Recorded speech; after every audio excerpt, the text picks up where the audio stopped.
नमस्कार, मैं हूं अजय वत्स और आप देख रहे हैं लाख टके की बात यानी दिन की सभी बड़ी खबरें। और नोएडा से आ रही है खबर। यहां पर थाना फेज 2 इलाके के सेक्टर 110 में मौजूद एक सोसाइटी में 15 साल के लड़के ने सुसाइड कर ली है। बताया जा रहा है कि लड़के को परिजनों ने पबजी गेम खेलने से मना किया था और इससे नाराज होकर उसने सोसाइटी की छत से कूदकर अपनी जान दे दी। पुलिस ने शव को कब्जे में लेकर पोस्टमार्टम के लिए भेजा है। बड़ी घटना, सोसाइटी की छत से इसलिए छलांग लगा दी क्योंकि पबजी खेलने से मना किया था। 15 साल का लड़का बार बार वो वीडियो गेम खेल रहे थे, इसलिए इनको पेरेंट्स उसको मना कर दिया है, फ़ोन भी छीन लिया उनसे। इसलिए वो लड़का वहाँ से नाराज होकर कल शाम को लगभग 8 बजे घर से गायब हो गई। इनको उसके बाद पता नहीं चला है। आज सुबह पुलिस को लगभग सुबह 8 बजे सूचना मिली थी। एक लोटस पनास आधा निर्माण बिल्डिंग से एक डेड बॉडी की सूचना। पुलिस तुरंत मौके पर पहुंच के जांच की है। वो डेड बॉडी को बरामद की कर वहां पीएम करने के लिए भी भेजा गया है। अमित हमारे संवाददाता मेरे साथ जुड़ गए हैं नोएडा से। अमित, किस तरह से ये पूरी घटना सामने आई है? बच्चे ने क्या सिर्फ इस वजह से जान दे दी क्योंकि उसको खेलने से मना किया गया था? देखिए जी, आपको बता दूं कि कल जो एक 15 वर्षीय किशोर था, अपने जो पेरेंट्स के मोबाइल पे वीडियो गेम खेल रहा था, तो लगातार लंबे समय से गेम खेल रहा था। तो परिजनों ने मना किया कि इतने लंबे समय तक गेम मत खेलिए, आप पढ़ भी लीजिए। तो उस चीज को नाराज होकर छात्र कल शाम 8 बजे अपने घर से निकल जाता है और जाके पास की ही बिल्डिंग से छलांग लगा देता है। लेकिन आनंद फानन में जब पुलिस को सूचना दी जाती है तो बच्चे की कोई बरामदगी नहीं होती। लेकिन सुबह जब पुलिस को सूचना दी गई कि एक सोसाइटी के पास एक किशोर का शव पड़ा था, पुलिस मौके पहुंचती है, शिनाख्त करते हैं कि वो बच्चा वही है जो कल जो गायब हुआ था। और जो परिजन है उनका कहना है कि कल हमने इस बच्चे को मना किया था कि वीडियो गेम ना खेले मोबाइल पे। इस चीज को लेकर इसने छलांग लगाई। पुलिस ने पूरी तफ्तीश शुरू कर दी है, सीसीटीवी कैमरे की जांच की जा रही है। लेकिन जो अभी बॉडी है वो पोस्टमार्टम के लिए भेज दिया है। पुलिस का दावा है और परिजनों का दावा है कि जो बच्चा था लंबे समय से मोबाइल पे वीडियो गेम खेल रहा था, इसी के चलते उसने मोबाइल की लत से जाके जी सुसाइड कर लिया। मोबाइल पर गेम खेलने की आदत बचपन से डालना बेहद खतरनाक हो सकता है और इसे मना करने पर एक बच्चे ने सुसाइड कर लिया है। नोएडा में सेक्टर 110 की घटना। यूपी में आग ही आग है। कासगंज में भी आग का तांडव दिखा है। यहां पर अज्ञात वजहों से 6 घरों में आग लग गई। आग से गांव के लोगों का हजारों का सामान जलकर राख हो गया। आधा दर्जन पशुओं की भी जिंदा जलकर दर्दनाक मौत हो गई। सूचना पर पहुंचे क्षेत्रीय लेखपाल और तहसीलदार ने नुकसान का आकलन किया है। थाना सहावर क्षेत्र के गांव जौहरी में यह भीषण आग लगी। बंगाल में आज दूसरे चरण के मतदान में बड़ी संख्या में लोगों ने वोट किया है। शाम 5 बजे तक यहां 80.43% वोटिंग हुई। नंदीग्राम में 80.79% वोटिंग हुई। इसी बीच दूसरे चरण के मतदान में जमकर हंगामा भी हुआ। तस्वीरें आपके सामने। नंदीग्राम में बूथ पर जबरदस्त हंगामा देखने को मिला। केशपुर में बीजेपी नेता की कार पर हमला किया गया, जिसका आरोप टीएमसी कार्यकर्ताओं पर लगा। वहीं नंदीग्राम में ही शुभेंद्र अधिकारी की गाड़ी पर हमला हुआ। इस दौरान मीडिया की कुछ गाड़ी भी क्षतिग्रस्त हो गई। चांदीपुर में भी बीजेपी कार्यकर्ताओं पर हमला किया गया।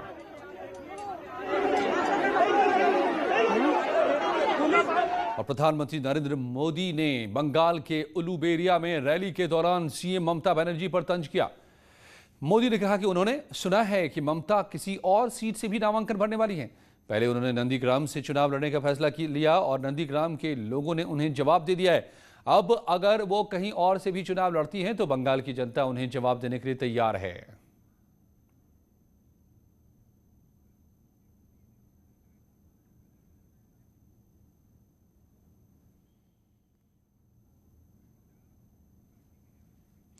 और पीएम मोदी तमिलनाडु के दौरे पर हैं। पीएम ने मीनाक्षी मंदिर में पूजा की है। यह तस्वीर आप सीधे तमिलनाडु के मदुरई से देख रहे हैं। मीनाक्षी मंदिर से, प्रसिद्ध मंदिर यहां का, पहुंचे हैं पीएम मोदी। बिल्कुल दक्षिण भारतीय परिधान में नजर आ रहे हैं। मीनाक्षी मंदिर में पूजा अर्चना आप देख।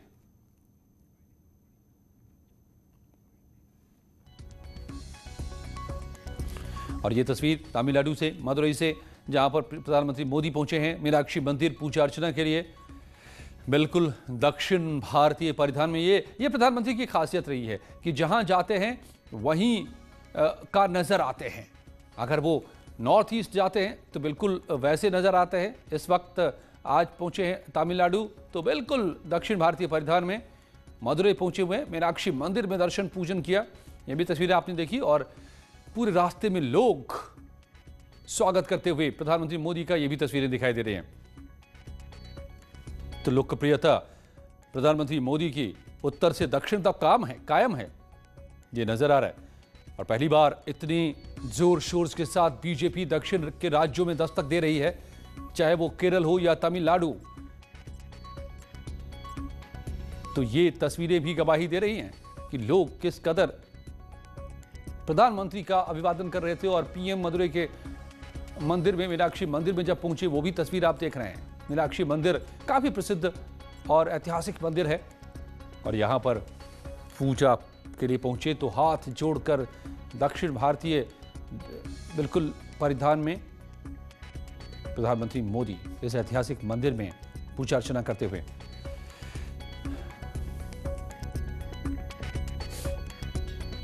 बड़ा उलटफेर करने की तैयारी में है बीजेपी इस बार दक्षिण के राज्यों में। तमिलनाडु और केरल दोनों ही जगहों पर बीजेपी जोर शोर से मैदान में उतरी है चुनावों में। बंगाल और असम के बाद दक्षिण में पूरी तरह से बीजेपी पूरी ताकत से मैदान में है। और इसी दौरे के दौरान प्रधानमंत्री मोदी तमिलनाडु में मदुरई पहुंचे, मीनाक्षी मंदिर में। ये तस्वीर उसी की।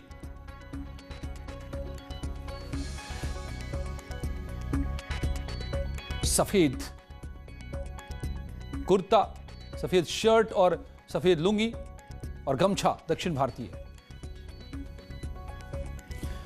और सीएम योगी केरल के चुनावी रण में हैं। वाम दल के गढ़ में सीएम योगी भी उतरे, बीजेपी प्रत्याशियों के लिए समर्थन जुटा रहे हैं सीएम योगी।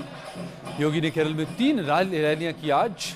योगी ने अदूर और कजककोट्टम में रोड शो किया। सीएम योगी ने सबसे पहले हरिपद विधानसभा के कायम कुलम में रैली की, फिर अदूर में रोड शो किया और इसके बाद उन्होंने कजककोट्टम में रैली को संबोधित किया। सीएम योगी ने कुरुमकुट्टी से परसल्ला तक रोड शो भी किया। कट्टाकड़ा में भी सीएम योगी ने रैली को संबोधित किया। पिछले कई दशकों से हम एक बात देख रहे हैं कि 5 वर्ष के लिए यूडीएफ आता है, 5 वर्ष के लिए एलडीएफ आता है, लेकिन ये दोनों एक ही थैले के चट्टे बट्टे हैं, दोनों भ्रष्ट हैं, दोनों की गतिविधियां न केवल केरल के विकास को अवरुद्ध करने वाली हैं, अभी तो इन दोनों ने केरल की आस्था के साथ खिलवाड़ भी किया है। और आज से हरिद्वार में महाकुंभ मेले की विधिवत शुरुआत हो गई। 30 अप्रैल तक ये चलेगा। इस मेले में दूर दराज से आने वाले श्रद्धालुओं के लिए तीर्थ सरकार ने कई इंतजाम किए हैं ताकि लोगों को कोई परेशानी न हो। साथ ही लोगों को अब कोविड रिपोर्ट लेकर भी आना जरूरी कर दिया गया है। अगर किसी को कोरोना होगा तो कुंभ मेले में जाने की छूट नहीं मिलेगी। सुरक्षा के पुख्ता इंतजाम किए गए हैं। आज मेला अधिकारी दीपक रावत और आईजी संजय गुंजाल ने हर की पैड़ी पर गंगा पूजा की। इस दौरान प्रशासन से जुड़े अधिकारी भी मौजूद रहे। और उत्तराखंड के सीएम तीरथ सिंह रावत ने आज वर्चुअली प्रेस कॉन्फ्रेंस किया। उन्होंने कहा कि कुंभ आस्था का केंद्र है और कुंभ में देश और दुनिया से लोग आते हैं, तो भी श्रद्धालु कुंभ आना चाहते हैं वो आ सकते हैं। कोविड को देखते हुए केंद्र की गाइडलाइन का पालन करना होगा। सभी बॉर्डर पर मास्क, सैनिटाइजर की व्यवस्था की गई है।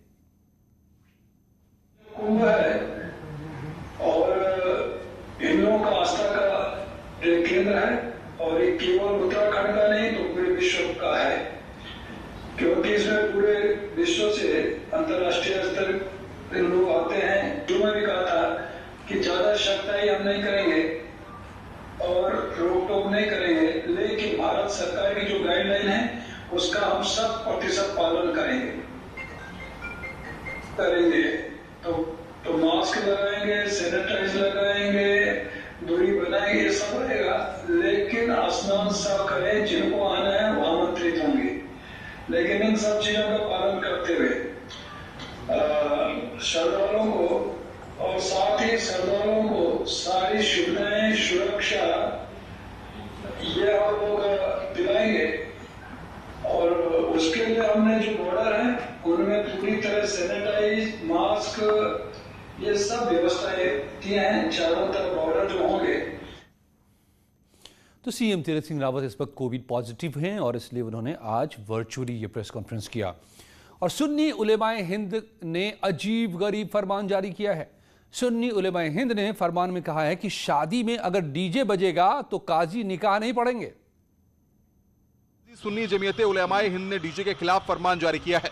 इस फरमान के तहत जिस शादी में डीजे बजाया जाएगा और शरीयत के खिलाफ काम होंगे उस शादी में काजी निकाह नहीं पढ़ाएंगे। इतना ही नहीं, अगर किसी काजी ने निकाह पढ़ाया तो उसका सामाजिक बहिष्कार किया जाएगा। शादी में फिजूल खर्ची होगी, जहाँ पे डीजे बजाया जाएगा, जहाँ पे लोग रक्स और नाच करेंगे, जहाँ पे बहुत सी जगहों पे मैंने देखा है कि शादी वगैरह के मौके पे लोग शराब नोशी करते हैं, शराब परोसते हैं। इन तमाम जगहों पे जहाँ पे ये लगवियात, जहाँ पे ये तमाम फजूल खर्ची जो शरीयत के ख़िलाफ़ जो भी चीज़ें शादी में देखने को मिलेंगी, वहाँ पे हमारा कोई भी काजी वहाँ पे निकाह नहीं पढ़ाएगा। इन तमाम चीज़ों के बावजूद भी अगर कोई काजी निकाह पढ़ाता है तो उस काजी का जो है अपने समाज से बाइकाट कर दिया जाएगा। और ये ऐसी खबर है, यहां सरकारी जमीन पर बनाए गए अवैध निर्माण पर बुलडोजर चला दिया गया है। सरकारी जमीन पर बने नाले के ऊपर किए गए अवैध निर्माण और बाउंड्री वॉल को पुलिस फोर्स की मौजूदगी में गिराया गया। प्रशासन ने 2 लोगों को गिरफ्तार भी किया है। इन पर सरकारी जमीन कब्जा करने का आरोप था। देखिए, नाले की जमीन है जो एसआर पेट्रोल पंप के मालिक चंद्रशेखर गुप्ता के द्वारा और उनके पड़ोस में रहने वाले अनिल कुमार के द्वारा उस पर कब्जा किया गया है।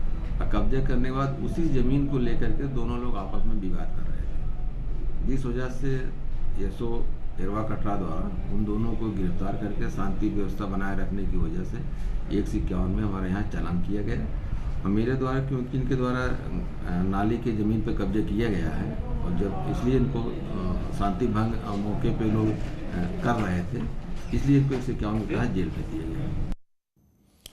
वहीं नोएडा में अवैध कब्जे पर एक्शन लिया गया है। सेक्टर 43 में सड़क किनारे किए गए अवैध कब्जे पर प्रशासन ने बुलडोजर चलाया। 9 नर्सरी पर बुलडोजर चलाकर भूमाफिया के कब्जे से जमीन छुड़ाया गया। छुड़ाई गई जमीन की कीमत करीब 70 करोड़ रुपए बताई जा रही है।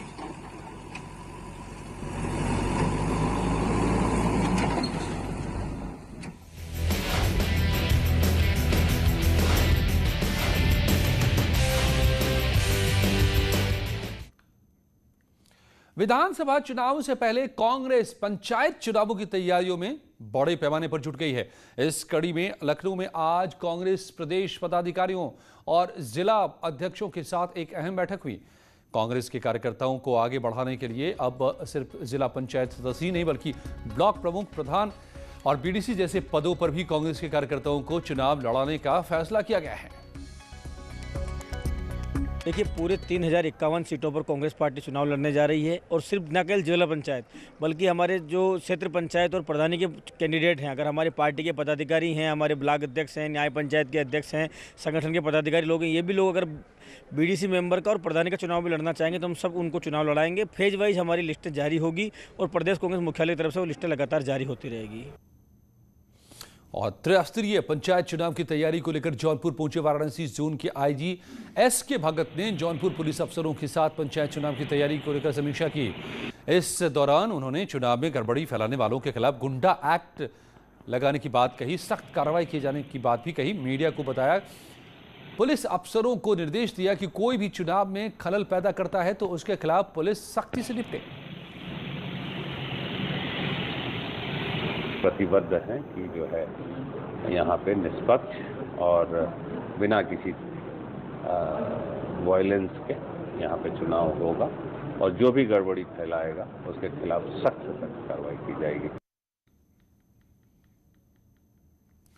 अवैध शराब से प्रतापगढ़ में 6 लोगों की मौत पर आई प्रयागराज रेंज के केपी सिंह ने बड़ा एक्शन लिया है। आईजी केपी सिंह ने अवैध शराब के आरोपियों के खिलाफ एनएसए और गैंगस्टर एक्ट के तहत कार्रवाई के सख्त निर्देश दिए हैं। पुलिस ने इस मामले में बड़ा एक्शन लिया है और अवैध शराब पिलाने वाले प्रधान पद के प्रत्याशी डब्बू सिंह के साथ ही कपिल सिंह, बाबूलाल कोई अशोक कोरी और घमंडू सिंह को गिरफ्तार किया है। अब इस नेटवर्क का पता लगाने में पुलिस जुटी हुई है। देखिए, अवैध शराब से होने मृत्यु जो हुई है प्रतापगढ़ में, उसमें हम लोग एनएसए और गैंगस्टर की कार्रवाई करने जा रहे हैं। अभी तक प्रतापगढ़ में जो मृत्यु हुई है उसमें 5 लोग गिरफ्तार हुए हैं और इसमें जो गैंग लीडर है उसको भी चिन्हित किया गया है। कुछ ही पलों में लौटते हैं दिन की और बड़ी खबरों के साथ।